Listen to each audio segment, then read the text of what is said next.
or two in my career that, sometimes you just want to have some space to yourself. And you want the people, even the ones closest to you, to respect that space. Obviously, I'm sure he want to hear from the people that care about him, but not just smothering them. So I think we got to show our love for him, but also give him his space, because it's hard to deal with. The game that we love to play and something that is a part of our lives every day is taken away, abruptly. So, we always going to be here for him. We always going to show our support for him, but we got to, give him his space and let him take that in. And it's a tough thing. It comes with what we do, and it can happen at any time. So, I think that's the best thing to do and how we should handle it. Next question is coming from Jason Quick with The Athletic. Dame, were you aware right when it happened that something serious happened? And if not, when did you find out that it was something serious? No, I didn't know. I think they challenged. It was during the challenge. I think I was standing at the scores table, and I asked Rick, our security. I was like, "Where Nurk at?" Because I didn't see him on the bench. I was like, "Where'd Nurk go?" And he was like, "Oh, you didn't know?" And I was like, "Nah." And he just told me right there, and I was just like, it's always something, man. Every year. Was it hard to play after that? After learning that news? I mean, obviously, I've played with a lot of teammates that have gone down to injuries, and it's my job to go out there and play.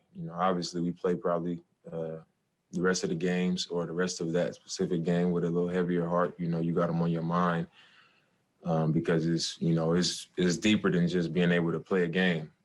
You just feel bad for somebody having to go through that, especially someone who's battled those injuries over the last few years. But once I got back on the court, I just got lost in the game. But the second I came out and I was done playing, I was just trying to figure out how long, and my mind started to kind of circle back to that. Yeah.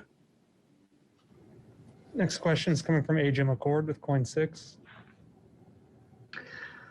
I know you want to give Nurk his space that he needs to deal with this. Did you get a chance to talk to him after the game, or did you see him at all? I talked to him. How did he seem to you?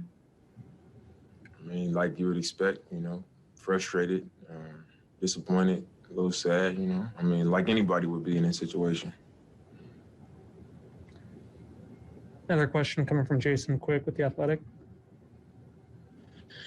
Dan, if you can rewind to the last time that Nurk got hurt, how did you guys kind of regroup and refocus, and what will you have to do this time? We just knew that it was a big blow to our team, and we knew that nobody would feel bad for us, nobody would make excuses for us, and we had a job to go out there and do. We just kept our minds right, and we knew that he wouldn't want us to go out there and be playing sad and lay down and not do what we need to do, and expect people to feel sorry for us and nothing like that. He would want us to go out there and continue to roll. I know if I was to ever go down, I wouldn't want the team to be like, all right, go out there and be sad for me. I want them to represent our team well and continue to push forward. And I think last time that was our mentality, and that's what it has to be now. So, hopefully we had that same level of success. You imagine that's something that you'll address the team with, that, hey, we got to put this behind us and not feel sorry for him? They put it behind us. I would just. Well, I mean, you got to address it. Yeah. It's something that you got to address because, he's our starting center. We ask him to do a lot of things part in our team and our success. So, obviously, you're not going to have one person come in and just turn in a Nurk, but, it has to be by committee. And in the past, we've always been able to count on guys to come in and fill those holes in collectively. So that's what we're going to be looking at now. Questions coming from Jamie Hudson with NBC Sports Northwest. And so with that, Dame, you say by committee. I mean, now it's another opportunity for Ennis and now for Harry Giles. Or do you see them coming in and trying to fill that? I mean, obviously we've been here before with Ennis. The year we went to the conference finals where he had to step in and start at the 5, and that was a much shorter season. So we'll see how it plays out. We'll see what route coach chooses to go. But I think Harry is someone who works hard, and he's a young player. He's super talented. And it's going to be a huge opportunity for him. And I think he's prepared for it. And mentally, I think he's, a super confident young player. Every morning when I come into the facility, he's on one of the baskets working on his game, sweating.